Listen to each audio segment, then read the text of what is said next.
of the past, phantoms of a world gone by, speak again their immortal tale, the Knightsbridge Mystery.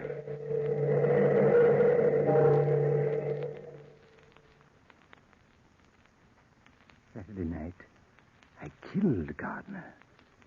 That's the incredible part. I killed him. It is sitting here next to me now. Sitting in his usual chair by the fireplace here at the old Knightsbridge Inn, acting as if nothing unusual had happened. How can a man be dead and alive at the same time? I remember the whole thing so clearly. It was just 2 days ago. 2 short days ago. Last Saturday, to be exact. Gardner's a landowner and had just collected his rents.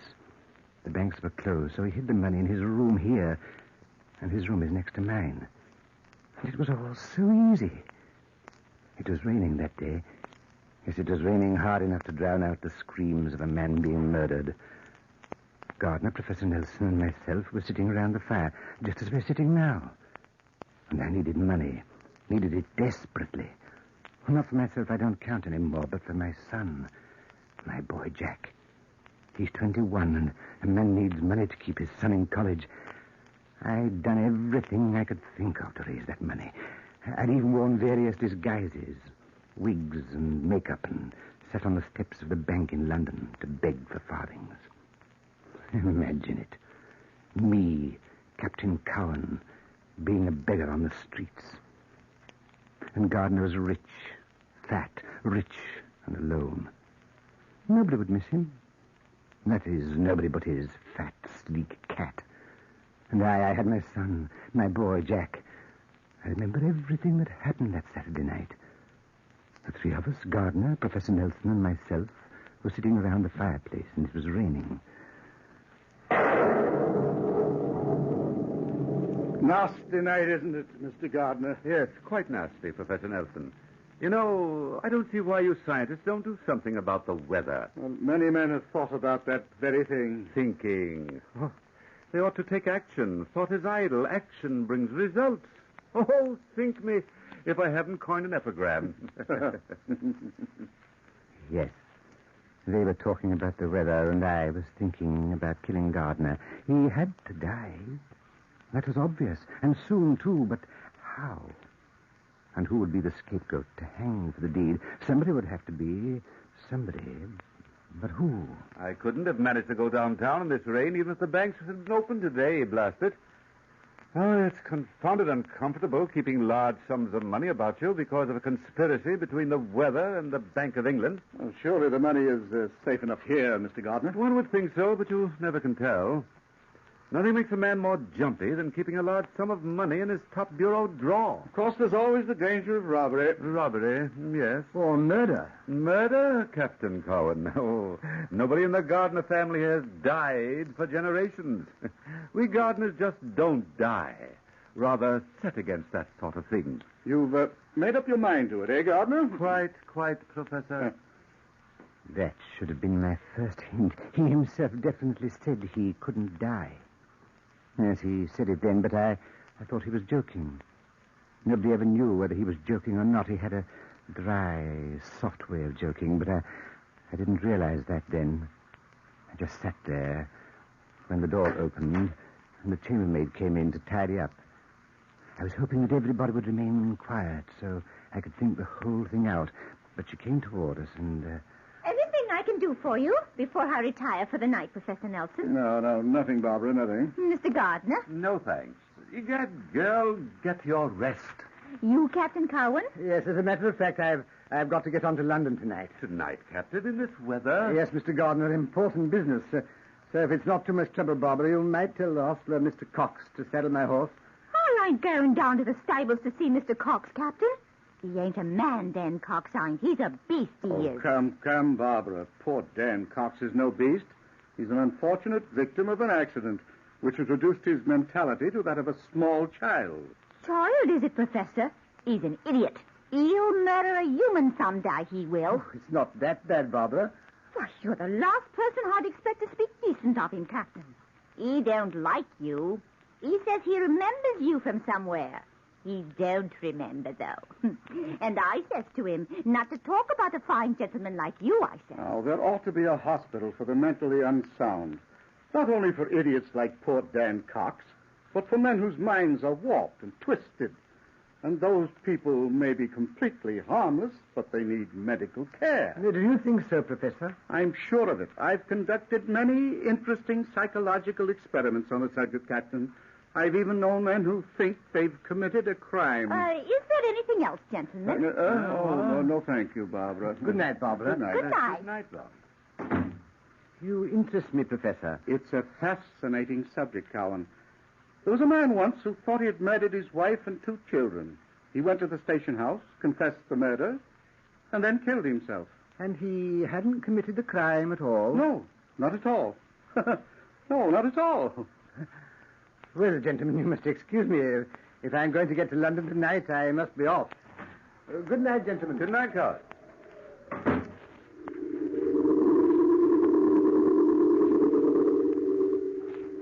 I shut the door behind me very casually, just as if I really were going to London.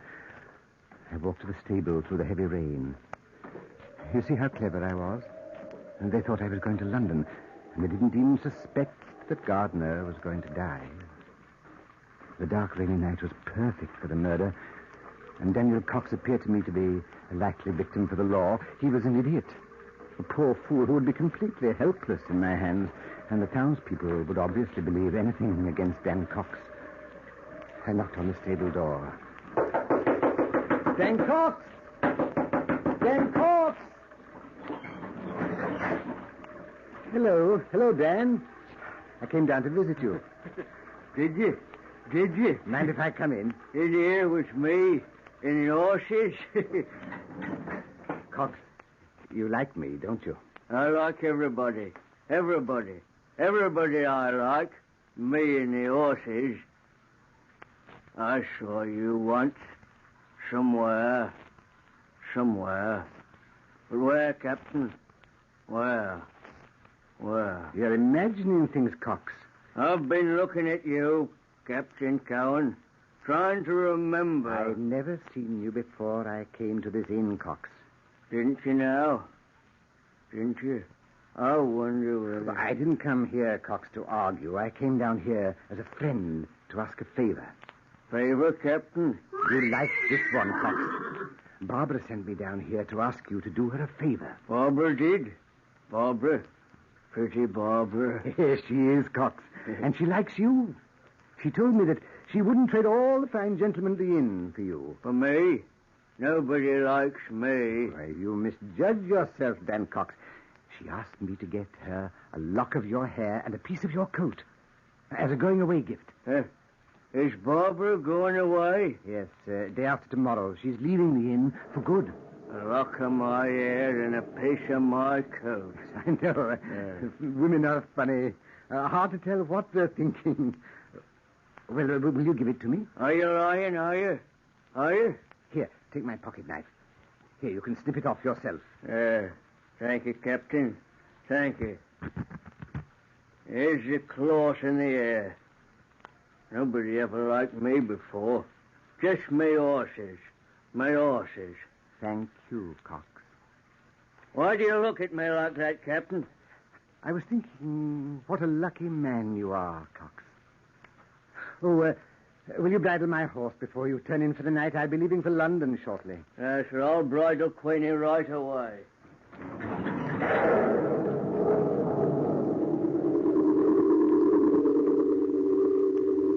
I walked back to the inn to say goodbye in case anyone was around.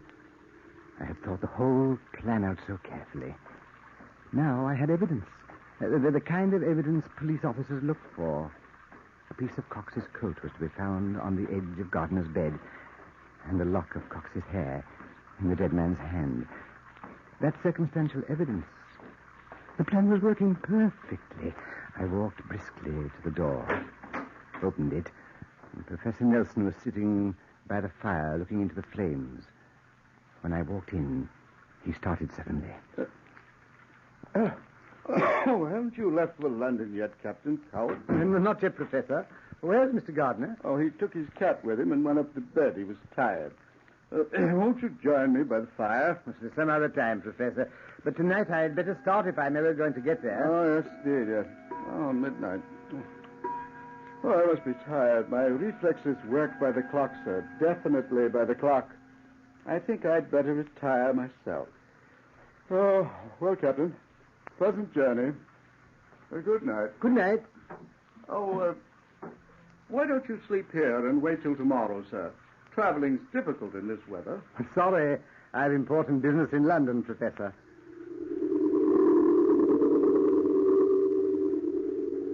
I stood in the living room, watching the old scholar slowly climb the stairs. He walked slowly, refusing to be hurried. And then I heard his door open and close. And I knew he was in his room.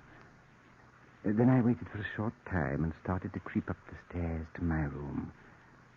I had to prepare my makeup for the change from the genius Cowan to the idiot Cox. Gardner had to die.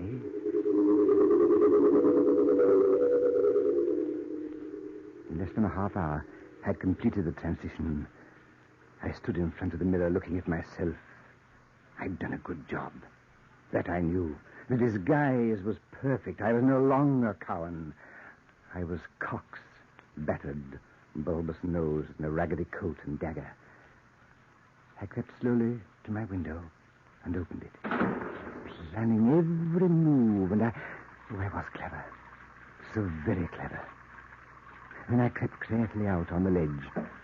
Gardner's window was open and barely 4 feet away. I moved slowly over the ledge like a cat in the night, step by step. The panel was slippery from the rain, and the night was dark. Dark. I could hear Gardner's heavy breathing as I crept through his window to his room. He was asleep. And there was no moon in the sky this night to give me away. I walked slowly to his bedside, dagger upraised, and then... Oh, the cat. I'd almost forgotten his fat, sleek cat. Oh, I'd forgotten that mewing, spewing cat.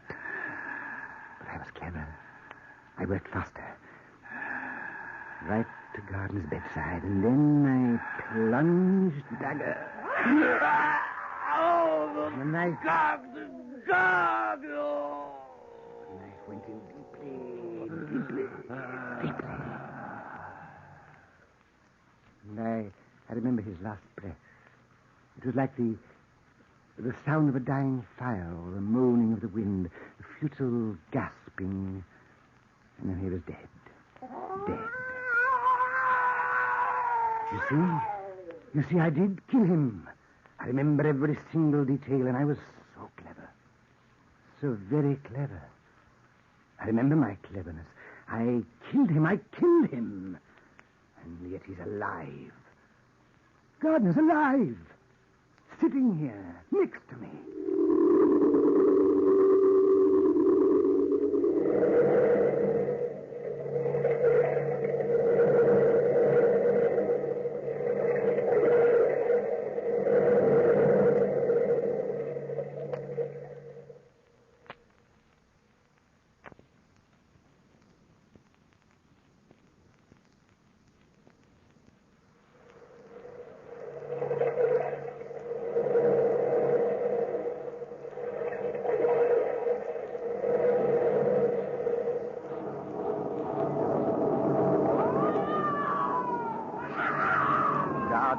Dead.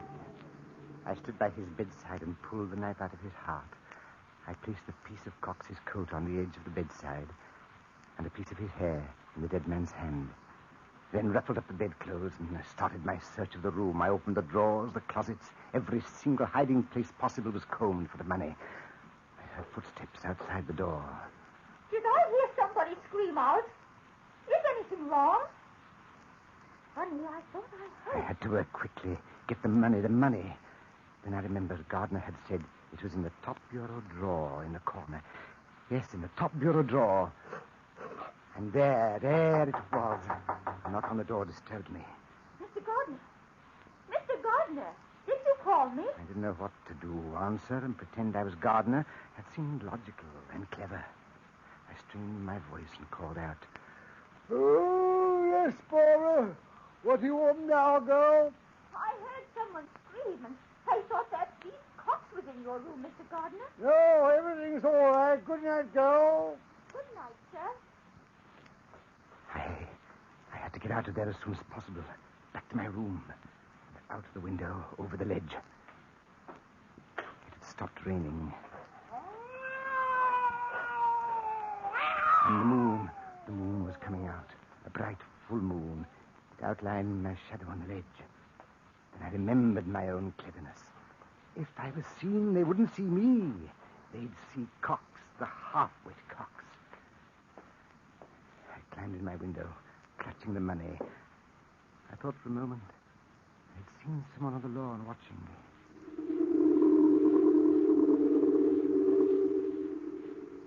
Once in my room, I removed my makeup and prepared to leave. With one clean stroke, the murdering Cox had disappeared. I was Cowan again. I opened the door to the hall. Crept down the hall to the stairs. I noticed a candle burning in the parlor. The chambermaid was standing there in a pool of light, talking to Nelson. That was a hitch in my plans. Professor, I tell you, I heard someone scream out. If you're half the man you claim to be, Professor, you'd go down to that stable and find out what Dan Cox is up to. It ain't no good, I'll tell you that. Go back to bed, Barbara. Whatever Cox is up to, it can't be very dangerous. Go to bed, my dear. Good night. Good night, sir. Nelson started up the stairs. I had to hide, but where? The stairway was dark. I pressed myself against the wall into the shadows. Nelson came closer and closer. He was close enough to touch me. I could only pray he wouldn't look my way when he turned on the landing. There's somebody up here. That silly woman is getting me all aflutter. Then he continued on upstairs. The girl stood in the middle of the parlor, and I was trapped. My heart beat wildly. I crept on down the stairs to listen. Who is it? Who is it? Barbara. Oh. Pretty, pretty Barbara. You understand me, you do. You can help me. What are you doing at the inn, Dan Cox?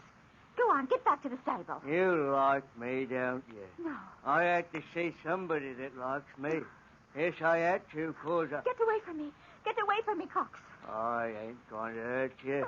Not hurt pretty Barbara. Let go of my arm. Let go, Cox. Barbara, pretty Barbara. I ain't two people, am I? I ain't two people. Beast, you ain't. I saw myself standing on the ledge tonight, and I know myself by my nose in my hand.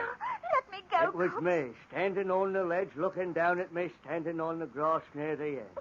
Two people. They both can't be me. I'm not one. I'm two, yes.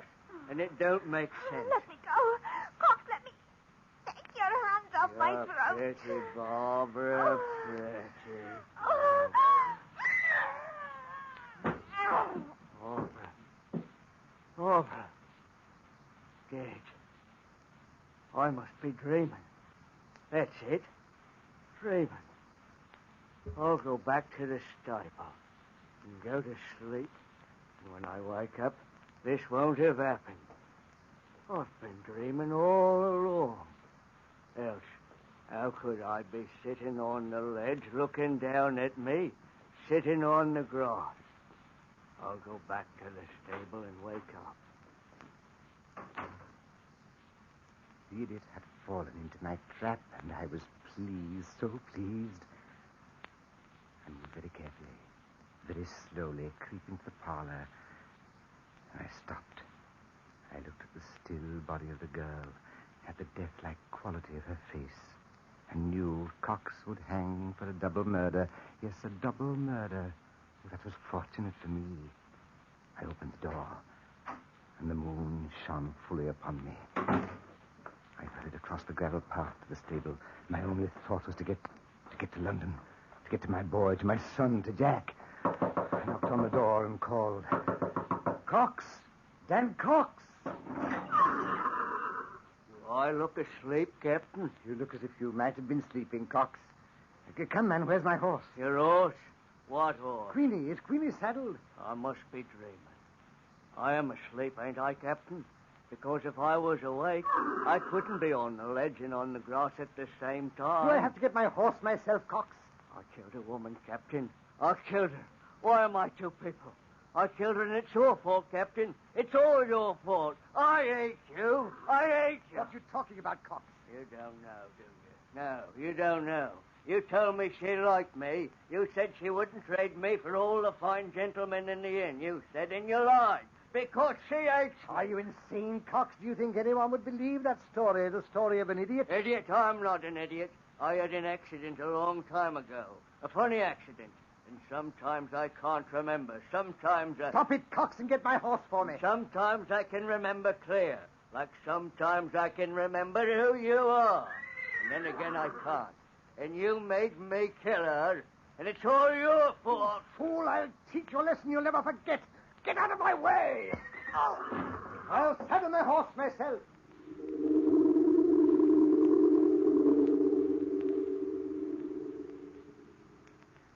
I rode off, leaving Cox sobbing like a baby in the corner. I went to London to my son. I paid his bills, gave him his allowance for the year, and hid the rest of the money on my person.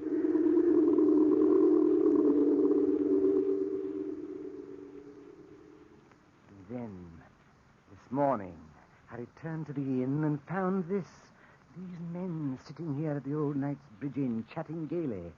Barbara was serving them tea as if nothing had happened. Nelson and Gardner asked me to join them by the fire. I sat down here, puzzled and confused. I know I killed him. I saw him die. And they started to talk. They've been talking for a half an hour like this, and I can't stand it anymore, just sitting here waiting. What's the matter with you anyway, Captain Cowan? You've been quiet as can be ever since you came back from London. Yes, hasn't he? Amazing, isn't it? I took a trip to London myself Monday morning, but I didn't come back in a sad mood. London cheered me. Yes, I had got rid of that confounded pack of money I was carrying around. It had me blasted nervous. Yeah, I can well imagine it did, Mr. Gardner. I hear you're in for congratulations, Captain Cowan. Congratulations. Yes, we heard you'd won a packet of money in the Irish sweepstakes, almost £500. I didn't win money in the sweepstakes. I didn't. Oh, nonsense, Captain. Don't try to keep that from us. What are you trying to do to me? Drive me crazy? Drive me insane? I didn't win money in the sweepstakes. You're supposed to be dead, Gardner. Dead. You understand? I went to a lot of trouble to kill you. Yes, and I killed you with my own hands. And stole the money. And Barbara was dead, too. Cox killed her. You've got to believe me. I disguised myself to look like Cox, and I killed Gardner. Yes, I killed him. You're dead, Gardner. And the dead can't rise from the grave. They can't. They can't. Answer me. Don't stand there looking at me. Answer me. Professor! Professor, tell me the truth. Yes, Captain Cowan, I'll tell you the truth. Barbara was not killed that night. She was merely frightened and fainted. But you murdered Mr. Gardner by your own confession. You'd planned a perfect crime. A crime so perfect that Cox might have hung for Gardner's death if it hadn't been my little experiment. Experiment? What experiment? A psychological experiment, Captain. You see, I looked up your record and found out that you were an old vaudeville actor and specialized in character parts. That's where Cox remembered you from. You were on the stage the day he had his accident. So I played your own trick back on you. The only way we could get you to admit your crime was to bring Gardner back to life. This gentleman is not Mr. Gardner. He's just an actor, cleverer at makeup than you ever were. No, Captain Cowan, I wouldn't try to escape. Your confession has been taken down, and the inn is surrounded by the police.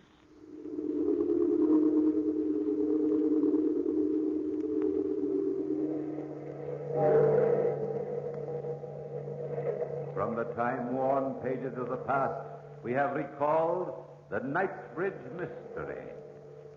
Bellkeeper, toll the bell.